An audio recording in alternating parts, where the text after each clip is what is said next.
자, 그렇게 해서 요 유신헌법 관련한 대통령의 긴급조치 요거를 각각 판결별로 이제 헌재와 대법원별로 이렇게 보시면 되겠습니다. 자, 그 다음에 이제 이어서 가봅시다. 그 외에 통치행위로 볼 수 있는 것 해서 대통령의 외교행위, 군사행위, 긴급명령, 긴급재정 경제명령, 계엄선포, 영전수요 이게 훈장입니다. 그리고 사명권 행사, 국무위원 임명, 뭐 장관 임명하는 거 이제 이런 것도 야 대통령이 알아서 해라 이제 이런 영역입니다. 그리고 법률안 거부권 행사하는 거 국회에서 법률안 만들어서 대통령한테 보내거든요. 대통령이 동의해주고 근데 대통령이 싫어하는 거 이제 그런 것도 이제 통치행위로 이렇게 본다라고 논의가 됩니다. 판결은 없고요. 판례는. 그리고 이제 국회의 경우에 이것도 한번 읽어보시고요. 그 다음에 대통령 선거. 대통령 선거 자체에 대해서는 공직선거법에서 선거 소송을 제기할 수 있다고 아예 법조항이 있거든요. 그렇기 때문에 이제 요거는 통치행위에 해당하지 않겠죠. 이제 그렇게 보셔야 되겠습니다.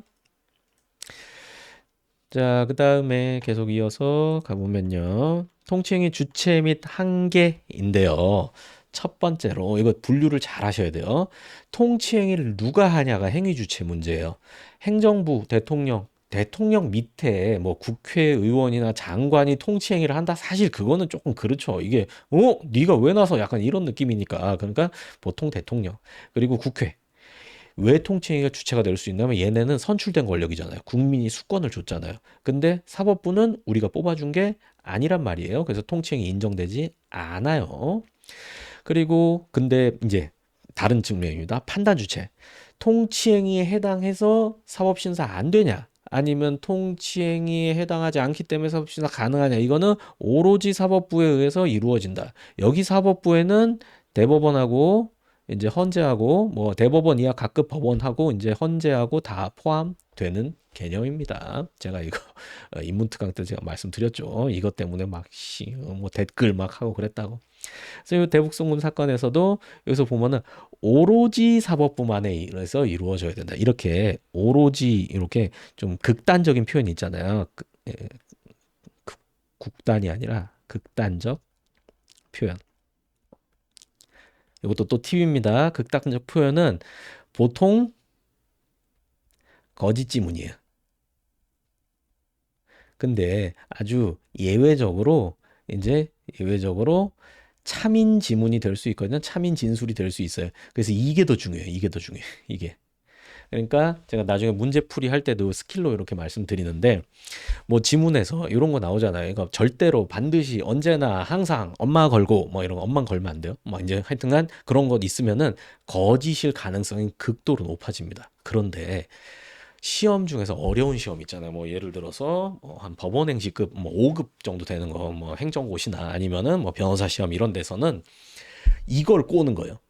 지문 4개를 전부 다 극단적인 표현을 사용한 지문을 4개를 깔아버려요. 그러면 이제 이 기준 가지고 이 기준만 알고 딱 들어갔다라고 하면 멘붕 이제 터지는 거죠 이제. 그래서 극단적인 표현을 해도 참인 지문까지 정확히 알아야 되는 겁니다. 이게 이제 그런 거죠. 항상 사법부만에 반드시 사법부만에 해도 다 참인 지문이 되잖아요. 근데 다행히 이제 여러분이 지금 시험 보는 뭐 9급 시험이나 이제 뭐 공무원 7급 뭐 이 정도 단에서는 아직은 이제 이런 인간의 온기가 남아 있기 때문에 이제 그렇게 극단적인 표현을 하면은 보통 거짓이에요. 보통. 그렇기 때문에 그거 감안해서 이제 잘 판단을 하시기 바래요. 자, 통치행위 한개 갑니다. 통치행위라도 헌법에 근거한 국민주권 원리나 비례원칙, 뭐 헌법을 위반하면 안 된다라는 얘기입니다. 헌법 대놓고 위반하면 이제 안 된다라는 거. 그리고 또한 통치행위 행사방법 법이 있으면은 그 법이 정하는 바에 따라서 행사되어야 한다. 아까 금융실명제 사건 생각해 보세요. 제가 뒷단 얘기 해드렸잖아요. 헌재에서 심사를 하면서 그 심사의 기준으로 삼았던 거는 헌법만 딱 봤어요. 그래서 헌법에 정해진 대로 했으니까 오케이 이제 이렇게 한 겁니다. 자, 그리고 통치행위 부수에서 이루어진 행위 3번을 읽어보시면 되겠고요. 자, 넘어갑시다.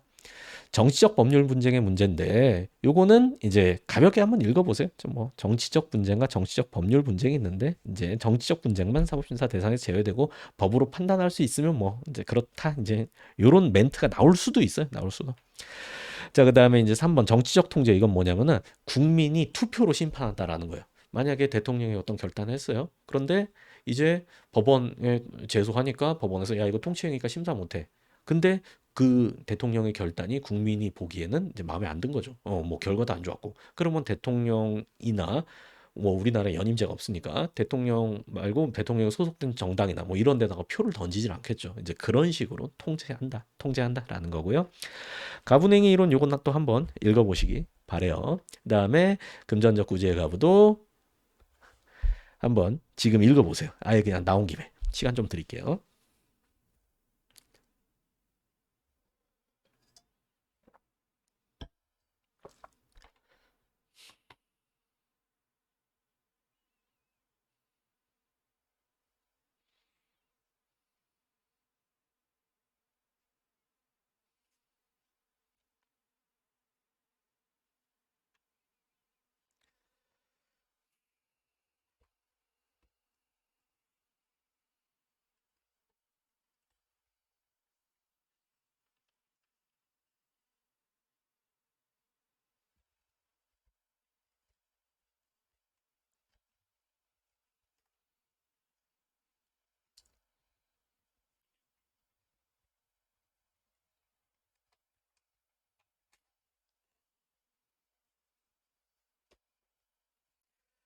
자, 이제 통치행위 다 했고요. 자, 이제 또 생각을 좀 해보도록 합시다. 우리가 통치행위를 배웠는데 이렇게 처음에 공부하다 보면 통치행위가 그래 뭔 내용인지 뭐 판례 뭐 이런 거 있구나 알겠어. 근데 이걸 왜 배우지? 이제 이런 생각이 드는 거예요. 그래서 제가 위치를 다시 한번 찝어드릴게요. 국가의 작용, 행정작용이잖아요. 행정작용을 어떻게 법으로 혹은 사법심사로 통제해보자라는 게 이 행정법의 큰 흐름이에요. 근데 국가의 작용 중에서 사법심사 대상으로 하기에 부적절해서 빼야 되는 행위가 있다. 그게 통칭이다. 지금 그걸 공부하는 거예요. 그러니까 국가작용이 이렇게 있다라고 하면은 이거 법이나 뭐 사법부의 통제나 이런 걸 받아야 되는데 야 요만큼은 이거 빼자. 요거는 사법심사 대상 아닌 거다. 근데 어떤 거는 여기 안 들어가고 여기 들어가서 사법심사 돼. 요런 논의입니다. 자, 그 정도 보시면 되겠습니다. 넘어갑시다.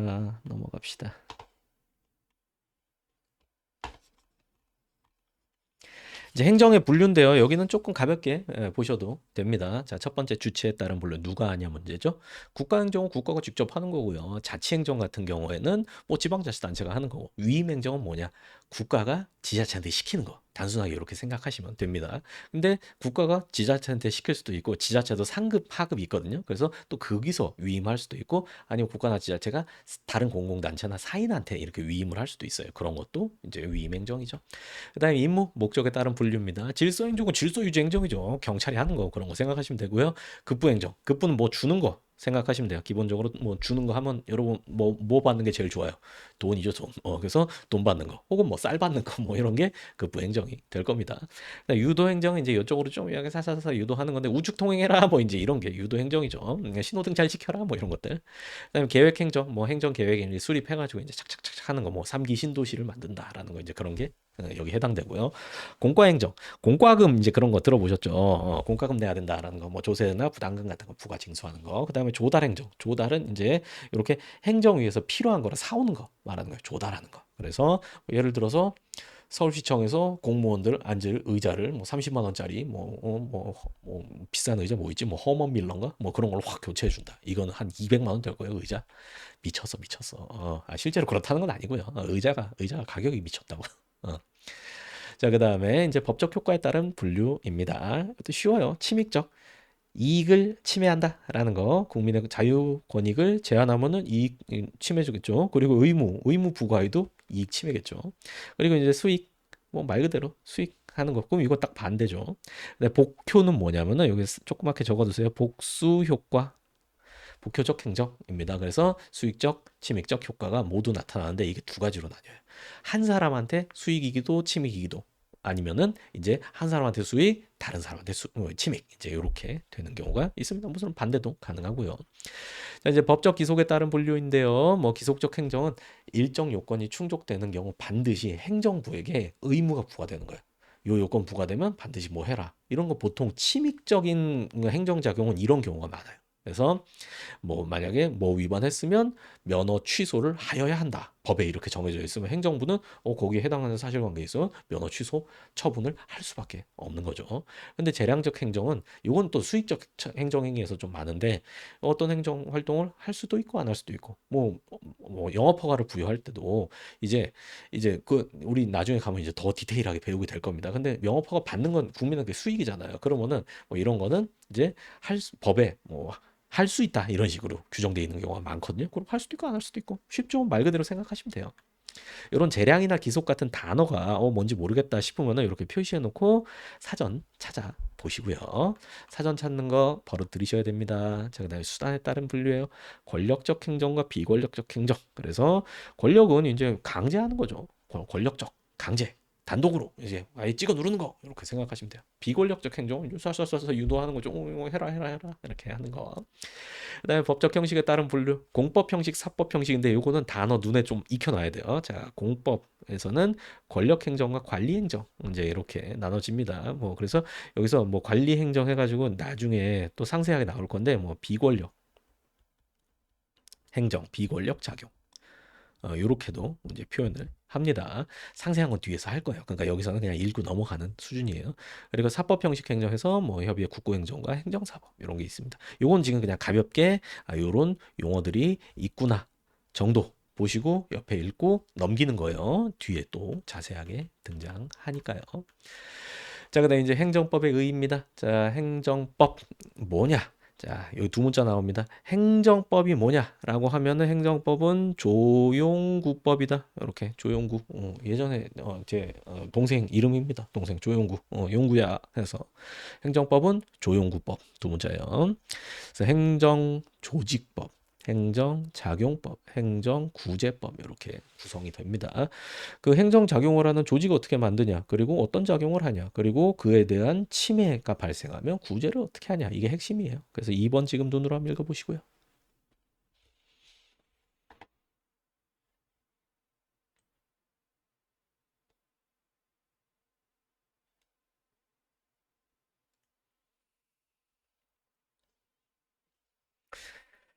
자, 그리고 이제 행정법의 개념입니다. 행정법은 행정에 관한 법이다. 그래서 입법권의 조직 작용에 대한 입법법, 그리고 사법권 조직, 사법법과 다르게 되겠죠. 요 한자 잘 보세요.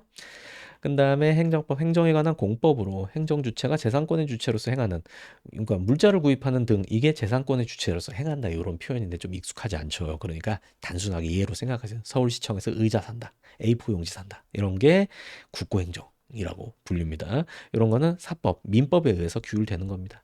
그러니까 이렇게 생각해 보세요. 행정부가 세금을 부과한다.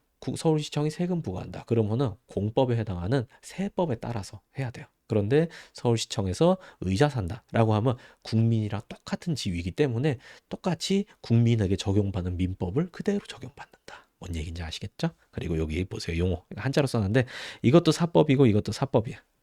근데 이거는 사법이라고 읽고요. 요거는 사법이라고 읽어요. 사법, 사법.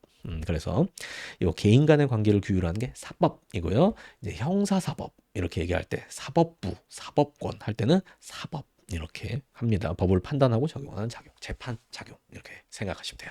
그리고 공법. 그래서 공법은 뭐랑 대응되냐면 공사, 야 공사를 구분해라 이런 얘기 하죠. 이제 그때 쓰는 한자입니다. 한자 잘 알아야 돼요. 한자. 자, 그 다음에 이제 3번 행정법, 행정에 관한 국내법이다. 그래서 국제법과 구별됐는데 헌법, 뭐 요 뒤에 내용은 바로 뒤에 그 법원에서 나옵니다. 요런 거. 그럼 뒤에서 공부하면 되겠죠? 자, 그다음에 2절 이제 행정의 성립과 발달입니다. 행정법, 프랑스, 독일 대륙법계 국가, 법칙과 사상, 행정제도 발달 등으로 성립했고요. 영미법계 국가에서 행정법은 원래 독자적 영역이 아니었는데 이제 최근에 들어가고 좀 독자성을 인정받고 있습니다. 자, 요 행정법의 발달 역시 여기도 좀 가볍게 들으셔도 되겠습니다. 자, 행정법이다라고 하면은 행정법이 이게 원조집이 프랑스예요. 프랑스 원조집 원조. 프랑스 원조. 그래서 당시에 이제 배경이 어땠냐면은 프랑스 혁명, 프랑스 혁명, 프렌치 레볼루션이죠. 누구? 레볼루시옹, 나폴레옹, 나폴레옹, 나폴레옹. 그래서 나폴레옹이 이제 혁명을 일으키면서 이 시민들이 이 행정부를 장악을 했어요. 행정부를 장악. 이렇게 했습니다. 근데 당시에 이제 보세요. 자, 여기 왕이 정부를 구성하고 있었고, 이제 시민 세력이 있었고요. 그 다음에 귀족 세력이 있었어요.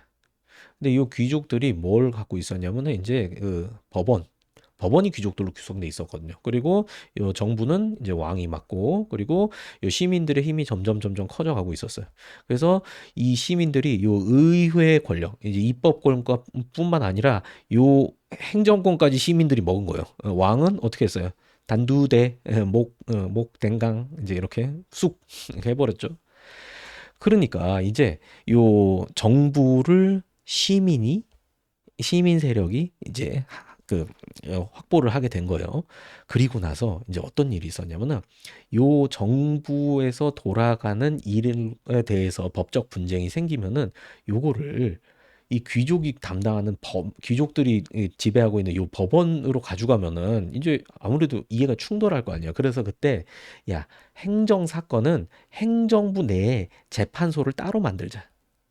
그래서 여기서 심리하자. 이제 이런 사상이 발달한 거예요. 이건 그냥 역사적으로 상황에 맞춰서 그렇게 발달하게 된 겁니다. 그래서 그거를 국참사원 요 밑에 꽁세유됐다라고 부릅니다. 프랑스 행정재판소 요걸 설립했습니다. 그리고 이제 각종의 판례가 나오면서 행정법이 슬슬 이제 개인 간을 규율하는 민법과 뭔가 다르다라는 게 만들어진 거죠. 요 밑에 블랑코 판결 이게 이제 공영무라는 개념을 최초로 했는데 요런 거는 진짜 옛날에나 시험에 나왔지 요즘에 시험에 거의 안 나옵니다. 뭐 요 밑에는 요 가볍게 한번 읽어보세요. 읽고 지금 읽고 넘기는 거예요.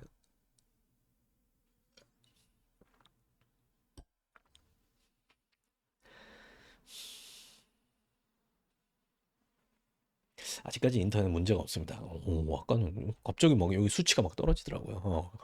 근데 이게 컴퓨터랑은 상관이 없습니다. 지금 이 컴퓨터가 메모리가 무려 32. 예, 32. 지금 널널해요, 널널해. 10% 썼네. 예. 그래서 보니까 여기 딱 제가 이것도 켜놓고 하거든요. 근데 인터넷만 뭔가 이게 확 줄어들더라고요. 자, 그렇습니다. 그 다음에 이제 독일에서 뭐 독일 이건 읽어보세요. 독일은 특징도 지금 뭐 가볍게 나중에 읽어보시면 돼요. 이거는 그 다음에 이제 영미법계로 넘어갑니다. 영미법계에서는 사상이 이제 그 국가가 특별한 권력이 아니라 그냥 국민과 대등하다. 거기는 다 이제 평등 사상이 딱 지배하고 있었기 때문에 그래서 국민과 국민과의 사이뿐만 아니라 국가와 국민 간의 사이에서도 이 보통법, 커먼로 이제 이게 지배를 한다라고 생각했어요.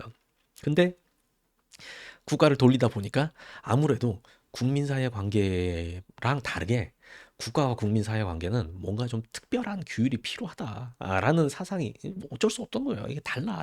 그렇기 때문에 이제 여기서는 각종의 행정위원회 그 다음에 그 위원회에서 뭔가 이런 절차를 거쳐서 이런 결정을 해야 된다. 이런 것들이 슬슬 만들어지기 시작한 거예요. 그러니까 영미법계는 또 그 나름의 그런 상황과 뭐 그 틀에 맞춰서 그렇게 행정법이 발달하게 된 겁니다.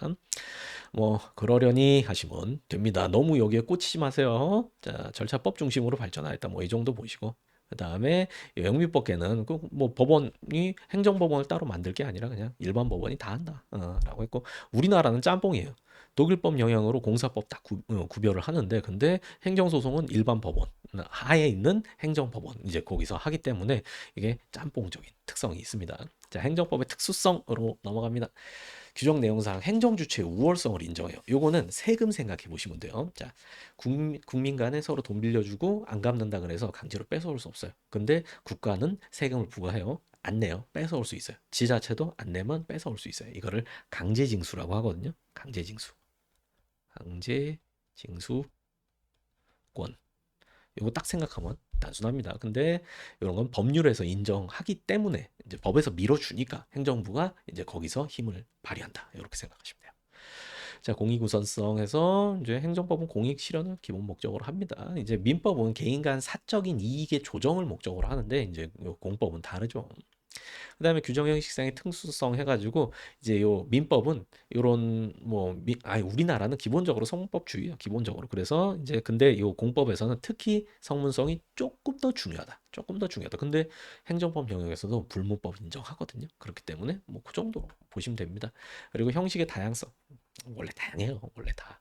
그러니까 제가 이렇게 말하는 거는 이제 딱 눈치를 채셔야 돼. 그냥 읽고 넘기면 되는구나. 어. 자, 근데 규정 성질상의 특수성인데 획일성과 강행성. 다수의 국민을 상대로 하기 때문에 개인의 구체적 관계가 의사랑 다 고려할 수가 없어요. 평등하게 해야죠. 대표적으로 병역법 같은 거 생각해 보세요. 이제 개개인의 의사를 다 고려해 줄 수는 없지 않습니까? 다 사정이 있잖아요. 저도 그때 군대 끌려갈 때 사정이 있었습니다. 안 가고 싶은 마음이 있었어요. 그것도 사정 아닙니까? 그것도. 근데 그런 건 고려 안 해줘요. 야, 그냥 와. 이렇게 하는 거예요. 근데 물론 뭐 특수한 사정이 있고 정말 부득이한 사정이 있으면 그건 법에다 정해 놓는 거죠. 그리고 그 예외 조항조차도 일률적으로 획일적으로 이렇게 적용하게 되는 거죠. 그래서 이 점에서 사적 자치 원칙에 따라서 당사자 의사를 존중하는 사법과 다르다. 민법에는 엄청 많이 이런 표현이 있어요. 당사자가 달리 정한 경우 외에는 특별히 정한이 없는 경우에는 요거 적용해라. 이런 식으로 규정이 있습니다. 그러니까 민법 영역과 많이 다르죠. 사적 자치 원칙 무슨 뜻인지 기억나세요?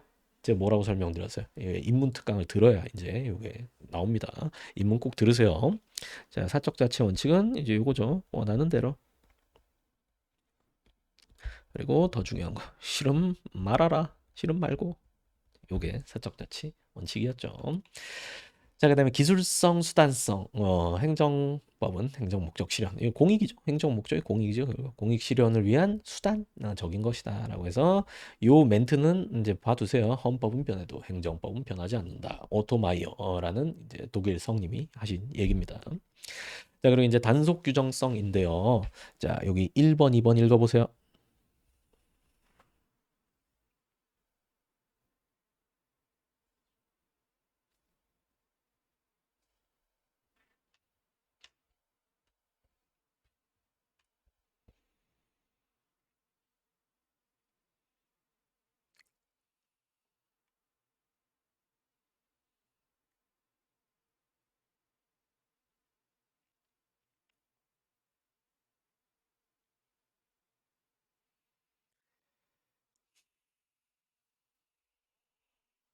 자, 사법상 이제 민법에서 임의 규정과 강행 규정이 이제 이렇게 나눠지는데 이거 다 제가 마지막에 딱 정리해 드립니다.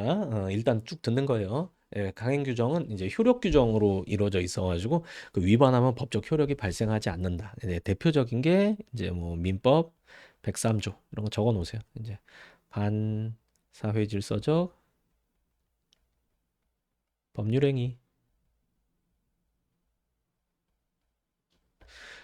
반사회질서적 법률행위는 무효로 한다. 아예 법에 그렇게 정해져 있거든요. 근데 행정법상 강행 규정은 대부분 단속 규정으로 규정되어 있기 때문에 위반하면 단속은 당할 수 있지만 행위의 효력은 유효해요. 제가 이렇게 설명을 드려요. 만약에 제가 떡볶이집을 해요. 근데 허가를 안 받았어. 근데 떡볶이집도 허가 받고 해야 되거든요. 근데 허가 안 받고 떡볶이 신나게 팔아요. 이제 거기 컵밥거리 옆에서. 근데 여러분이 와가지고 아저씨 떡볶이 하나 주세요. 그래서 제가 떡볶이 1인분 주고 이제 돈 내세요. 5천 원이에요 하니까 갑자기 정색 딱 하면서 아저씨 허가 안 받았죠? 돈 못 내요. 이거 무효야. 그리고 가는 거야. 그러면 안 돼요. 그러면 안 돼. 왜냐면 제가 허가를 안 받았으니까 동작구청에서 저한테 단속은 할 수 있어요. 과태료 같은 건 부과할 수 있어요. 하지만 여러분과 저와 맺은 음식 떡볶이 매매 계약 아닙니까? 그거는 유효해요. 그래서 이 밑에 판례도 보시면은 위반하였다고 하더라도 이 공법에 위반하였다고 하더라도 사법적 효력까지 부인된다고 할 수는 없다. 그러니까 이게 뭔 말이야, 같이. 이제 공부하면 이런 게 딱 떠올라야 돼요. 이게 무효는 아님. 요런 거.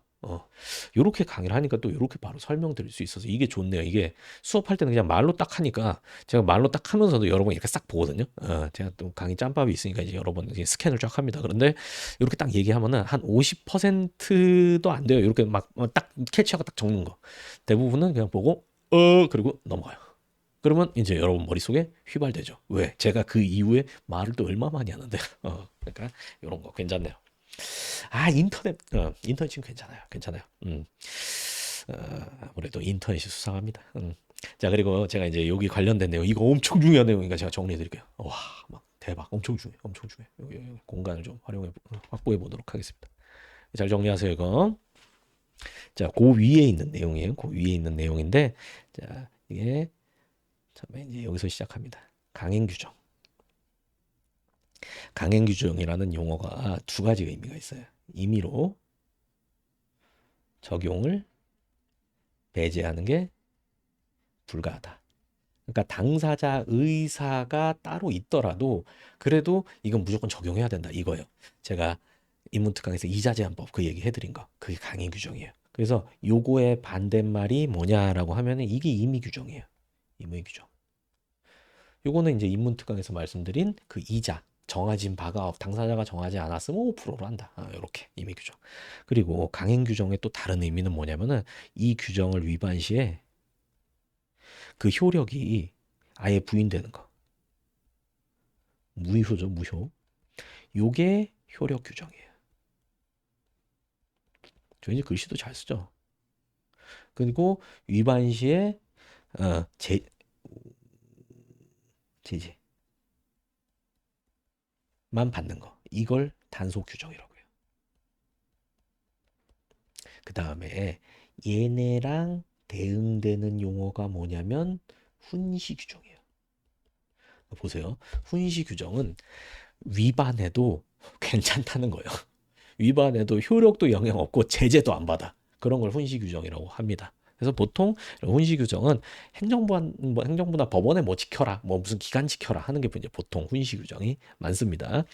이 이제 마지막으로 요거까지 말씀드릴게요. 강행 규정에 요렇게 의미 요 있잖아요. 효력 규정, 단속 규정, 훈시 규정, 임의 규정 이게 이 용어 통일이 안 돼 있어요. 통일이 안 돼 있어요.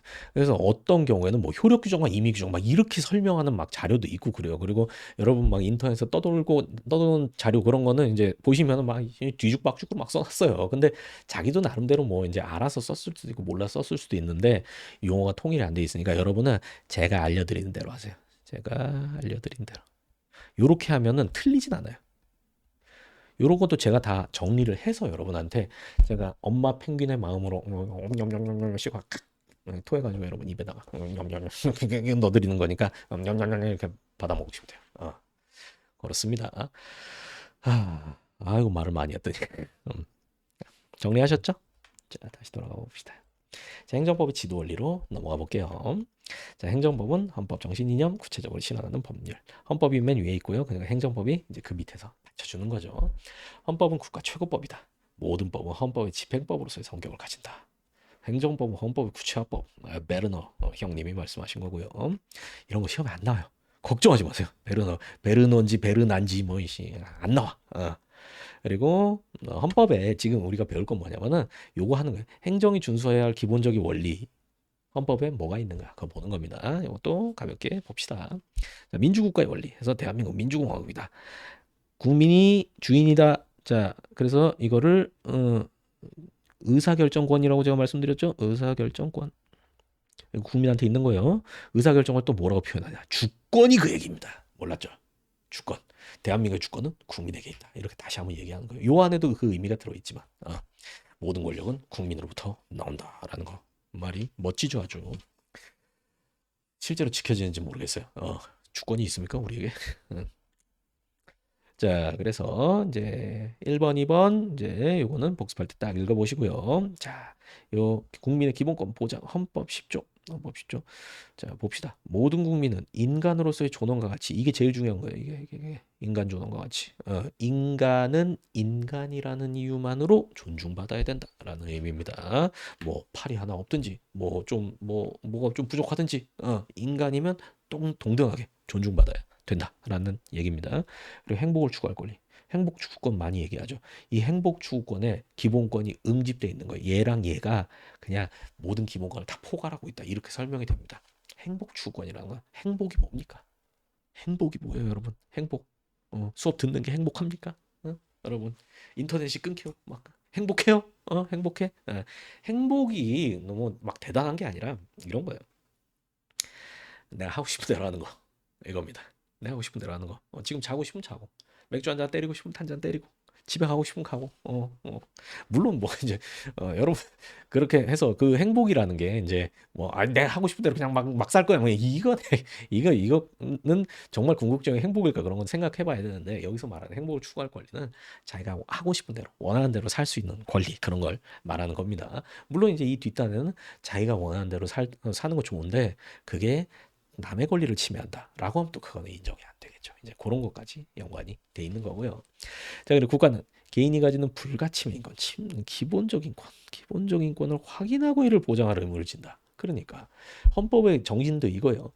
헌법이 있음으로 인해서 너에게 이런 권리가 인정된다. 이런 관점이 아니라 너희에게는 원래 불가침의 인권이 있다. 그리고 국가는 그걸 확인해라. 헌법에서도 그거 이제 이렇게 알기 쉽게 이제 국민도 알고 국가도 알기 쉽게 써주겠다. 이제 이런 컨셉입니다. 자, 그다음에 이제 여기서 관련된 내용으로 국가가 개인의 기본권 보호 의무를 다했는지 이럴 때는 과소보호, 여기가 포인트예요. 과소보호 금지 원칙을 기준으로 심사한다. 요거는 그러니까 국가가 과연 기본권을 지켜줬는가, 뭐 인간다운 생활을 할 권리를 과연 준수했는가, 헌법에서 그렇게 34조에서 시키고 있거든요. 과연 준수했는가 볼 때는 어떻게 하냐면은 최대한 보장, 그게 아니라 만약에 뭐 근데 최대한 보장 사실 말도 안 되는 거예요. 뭐 예를 들어서 저는 롤스로이스를 타야만 이제 저의 행복 추구권이 보호된다 라고 하면 국가에서 그걸 어떻게 지켜줘. 저는 벤틀리를 타야 돼요. 막 그 말도 안 되잖아. 그러니까 최소한 지켰는가, 최소한 못 지켰으면 그거는 제대로 안 한 거예요. 근데 최소한 2주만 넘었으면은 요만큼 해줄지 요만큼 해줄지는 그거는 네가 상황 따라서 해라 라는 거. 그래서 제일 딱 직관적인 게 뭐냐면은 요거 생각하시면 돼요.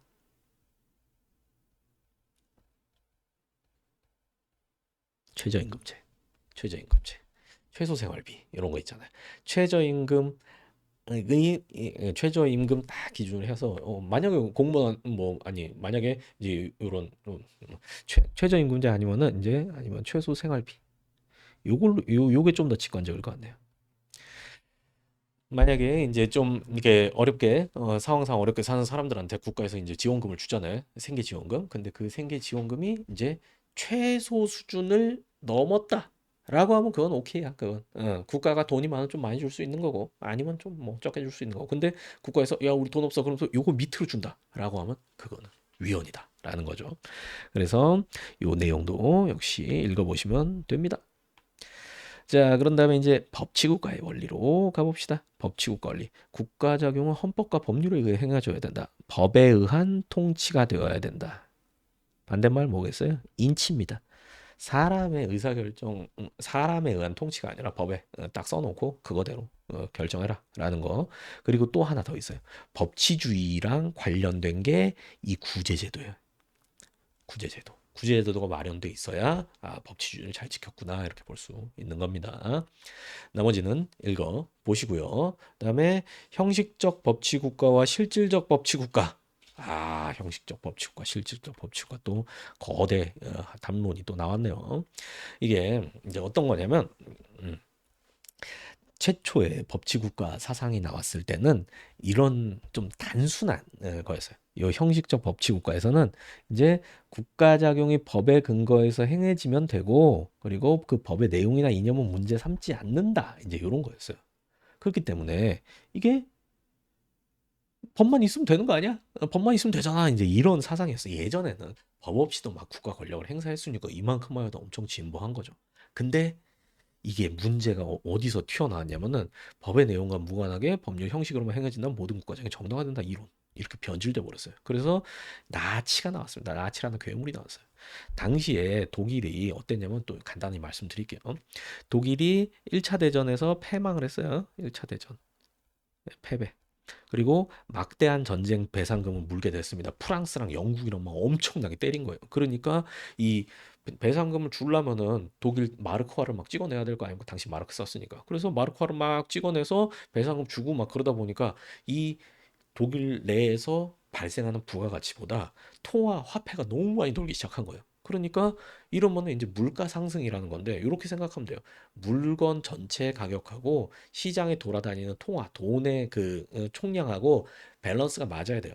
그래야 이 10,000원짜리 돈으로 10,000원짜리 물건을 살 수 있다. 이제 이게 되는 겁니다. 그런데 통화를 엄청나게 많이 발행했잖아요. 물건은 그대로인데. 그러니까 이제는 이 10,000원짜리 물건을 하나 사는데 이 10,000원짜리 물건 하나 사는데 10,000원짜리가 10장이 필요하게 되고 좀 더 하면은 100장이 필요하게 되고. 그래서 당시 독일에서 이제 어떤 일이 생겼냐면은 먹고 살아야 되잖아요. 전쟁 완전 개박살나서 먹을 것도 없는데. 그래서 뭐 구황작물 감자 같은 걸 사요. 그러면은 감자를 사야 되는데 감자 한 박스에 2억이야. 생각해 보세요. 감자 한 박스에 2억. 근데 심지어 그 감자 사러 막 가다 보면은 이제 가격이 올라요. 2억 1,000만 원으로 올라.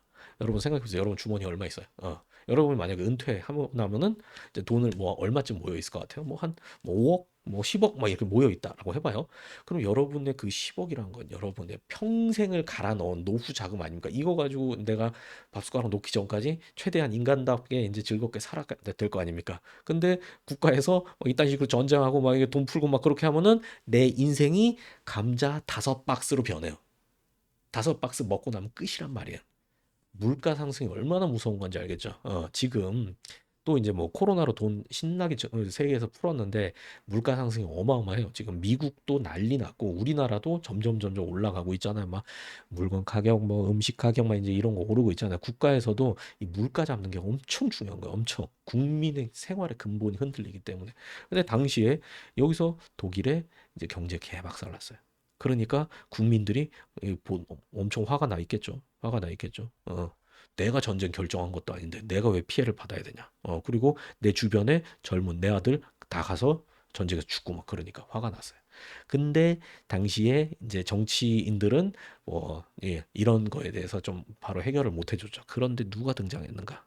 누가 등장해? 히틀러가 등장했어요. 히틀러. 코스요. 히틀러. 히틀러가 딱 등장했어요. 모자 딱 쓰고 등장해가지고 독일 국민들한테 기가 막힌 연설을 한 거예요. 너희들은 강하다 이거죠. 너희들은 우리 아리안족은 이런 민족들이 아닌데 이 옆에 나쁜 놈들 때문에 우리가 이렇게 힘들게 됐다. 그러면서 또 여기서 또 이제 히틀러가 썼던 것 중에 하나가 그거죠. 무슨가 정말 명확한 적을 하나 설정을 하는 거예요. 그게 유태인이고 집시고 그랬어요. 그래서 저 유태인들은 우리 사이에 이제 들어와가지고 이제 우리의 돈을 빼먹고 있는 아주 뭐 쓰레기 같은 족속이다. 이 집시는 인종의 쓰레기다. 청소해야 된다. 이렇게 하면서 이제 독일 국민들의 눈을 걷다 돌려버린 거예요. 명확한 적이 있다. 그러면은 사람은 내가 지금 힘든 거를 누구 때문이라고 생각하고 싶잖아요. 근데 딱 히틀러가 짚어주는 거예요. 쟤네 때문이다. 그러니까 저 새끼들 때문이구나. 그래서 속이 편해지죠. 돌 던지고 나면 속이 얼마나 시원해. 그런 식으로 국민을 호도해 나간 거예요. 그래서 당시에 이제 나치당 만들고 처음에는 막 술집에서 모여가지고 그냥 아저씨들끼리 서로 막 연설하고 서로 박수 쳐주고 이제 그러던 이제 그런 조그만 조직이었는데 조직이 점점 커가지고 이제 선거를 했는데 국회에서 다수당이 됐어요. 국회에서 다수당이 되고 그리고 히틀러가 총통에 임명이 됐어요. 총통은 총리와 대통령 이제 요거 합쳐서 이제 그렇게 쓴 말로 생각하시면 돼요. 그리고 당시에 이제 당시 독일법도 바이마르 헌법이라 그래서 엄청 이제 국민의 권리를 잘 보호하고 굉장히 선진적인 헌법이다라고 했는데 그런 굉장히 민주적인 법이다라고 얘기가 많이 됐는데 그런 헌법 하에서 히틀러라는 이런 독버섯이 막 자라난 거죠. 그래서 당시에 자 히틀러가 총통이 됐어요. 그리고 이제 여기가 이제 행정부가 되겠죠. 그리고 의회의 다수당을 나치당이 점거를 했어요. 그리고 나서 이 의회에서 무슨 법을 만들었냐면 수권법 이런 걸 만들었어요. 수권법. 자, 내용은 단순히 말하면 이거예요. 총통의 명령은 법률의 효력을 지닌다. 법률의 효력을 지닌다. 이런 걸 만들어 버린 거예요. 그러니까 보세요. 우리 지금 시스템도 자, 헌법 국민이 직접 만들고요. 그다음에 법률 국민의 대표자가 요 다음 걸 만들고요. 그리고 명령 같은 경우에는 이제 행정부가 비로소 여기 단을 만들 수 있죠. 그러니까 이 명령은 예전에 왕이 만들던 이제 그런 것들은 이제 국민의 의사로 최대한 통제하도록 이렇게 시스템을 만들어 놨잖아요. 그런데 국회에서 총통의 명령은 법률과 같은 효력을 지닌다 이렇게 해버린 거예요. 헌법은 무용지물이고 헌법은 이렇게 해버리니까 이제 그 이 시스템이 완전 막 붕괴돼 버린 거죠. 그리고 나서 이제 뭐 히틀러가 이런 걸 만드는 거죠. 자, 총통 명령 1호 유태인들을 다 뭐 별도 이제 그런 수용소에 수용하고 나오지 못하게 한다. 이런 거 하면은 그 법률이잖아. 그러면 자, 행정부 거기 당시에 뭐 나치 당원 뭐 해가지고 뭐 하지만 다 공무원들이잖아요. 다 군인이 공무원들이야. 법에 따라서 법당 만들어놨죠. 그럼 법에 따라서 유태인 잡아 가두는 거예요. 가스실에 집어넣는 거예요. 근데 이거 위법이에요, 합법이에요? 합법이야. 합법이야. 형식적 법치권에서 합법이야. 왜? 법률에 총통이 그렇게 명령했거든. 그럼 법률을 해놓고 법대로 했는데 뭐가 잘못이냐? 이런 게 돼버리는 거야. 어마어마하죠. 그러니까 이 시점에서 이제 국민 이제 전 세계가 알게 된 거죠. 야, 이거 문제 있다. 문제 있다. 그리고 이제 히틀러가 점점 미쳐갖고 어떻게 했습니까? 2차 대전 일으켰잖아요. 그래서 옆에 폴란드 먹고 뭐 프랑스 먹고 뭐 주변 다 먹었잖아요. 다 먹었잖아. 히틀러가 만약에 러시아 칠라고 그것만 안 했으면은 세상이 어떻게 될지 몰라요. 어떻게 될지 몰라요. 여기 제3제국이 그대로 유지되고 있을지도 모릅니다. 하여튼 뭐 다행히 이제 러시아에서 이렇게 러시아가 하도 좀 추워야 말이지. 그래갖고 하도 추워가지고 그리고 중간에 좀 의사결정도 잘못하고 만약에 여기서 의사결정 원활하게 이루어졌으면 러시아도 작살났을 수도 있어요. 근데 그런 문제가 있고 점점 쪼그라들고 그 다음에 이제 연합국이랑 이제 또 미국이 참전했죠. 이제 또 독일의 또 패착. 괜히 아메리카 성님을 건드려가지고 미국에서 또 물량전으로 막 뽑아내는 겁니다. 여기는 여러분 이거 아세요? 여기는 거의 미국은 거의 지도가 이거예요. 빠른 무한 미네랄이 막 이렇게 막 미친 듯이 있어. 그러니까 여기서 SCB 막 해가지고 배틀크루저가 자꾸 나오는 거야. 스타 얘기하면 이거 아저씨인가? 그래서 지금 슉 보내니까 뭐 버티나. 여기는 유한맵이거든. 여기다. 근데 여기 무한맵이야. 그러니까 게임이 되냐고. 게임이 되냐고. 그래서 히틀러 작살나고 이제 자살 빵 하면서 마무리됐죠. 여기서 노르망디. 뭐 이제 그런 것들 있었죠. 하여튼간 이제 이 얘기하면 또 엄청 길어지니까 나중에 또 해봅시다. 하여튼 이제 이렇게 되고 나서 이제 사람들이 생각하기 시작한 거예요. 야, 법의 내용도 엄청 중요하구나. 법의 내용도. 실질적 법치국가, 법치주의 형식적 요소뿐만 아니라 국민의 기본적 인권 보호 등 법의 실질적 요소까지 강조해야 된다. 국민의 기본권. 오늘날의 법치국가를 말한다. 법치 행정의 현대적 의미, 형식적 법치주의에서 실질적 법치국가로의 전환이다. 이렇게 말할 수 있습니다. 당시에 말이죠. 자, 이거 엄청 유명한 사건 중에 하나가 이제 아이히만이라는 사람이 있었어요. 아돌프 아이히만이라고. 이거는 이제 독일 나치 당원이에요. 독일. 근데 그 독일에서 유태인들 가스실에 이렇게 보내던 이제 그런 의사결정 하던 사람이었어요. 그러니까 워낙 막 이제 그런 히틀러가 막 시키는 거 그런 거 엄청 잘하고 그러니까 승진 팍팍 해가지고 이제 거기까지 올라가게 된 거죠. 지금으로 보면은 막 엄청 말도 안 되는 거지만 당시에는 이제 그게 정말 우리 독일 국민을 이제 위해서 뭐 하는 거다 뭐 그런 거였고 아예 공식적인 딱 공무소가 있었던 거죠.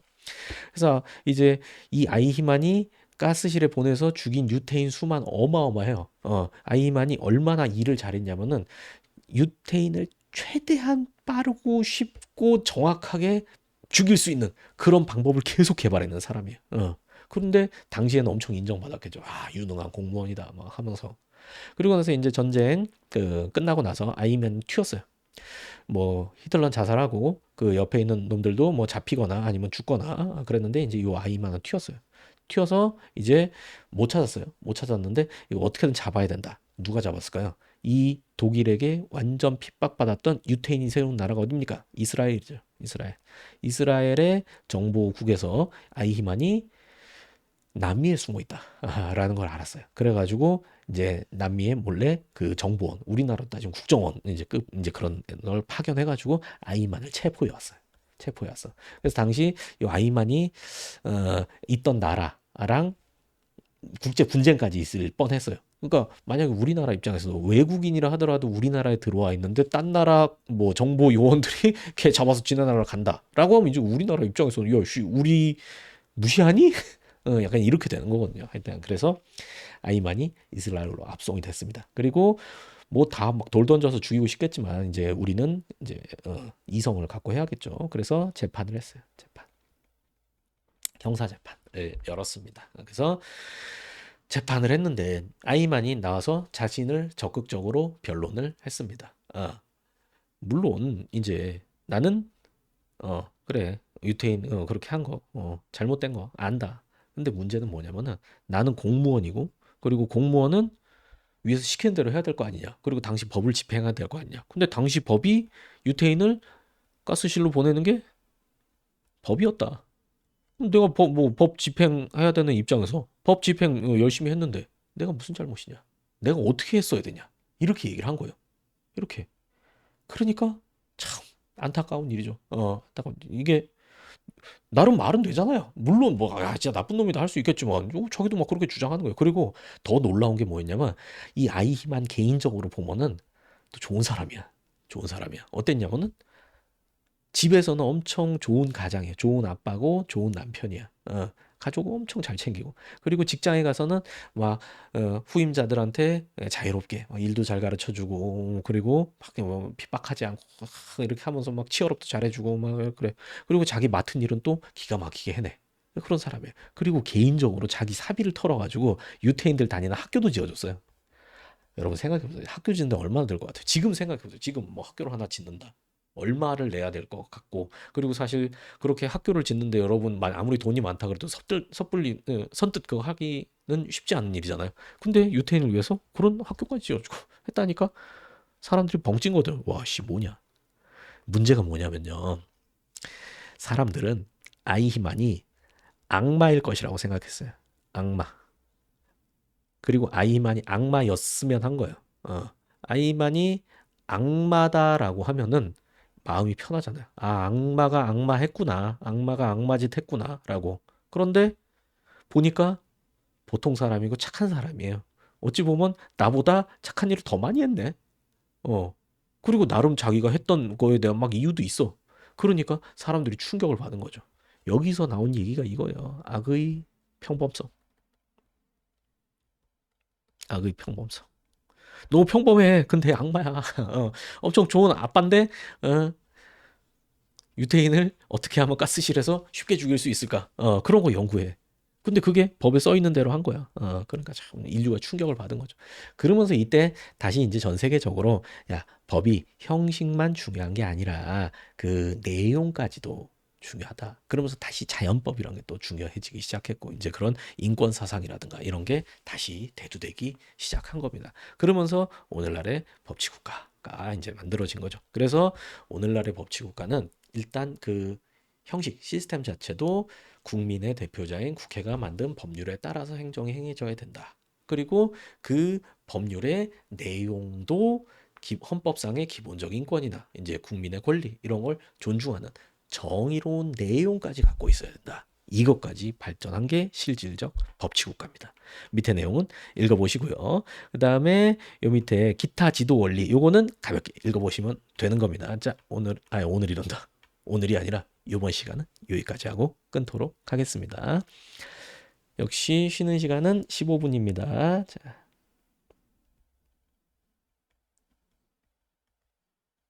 수고하셨습니다.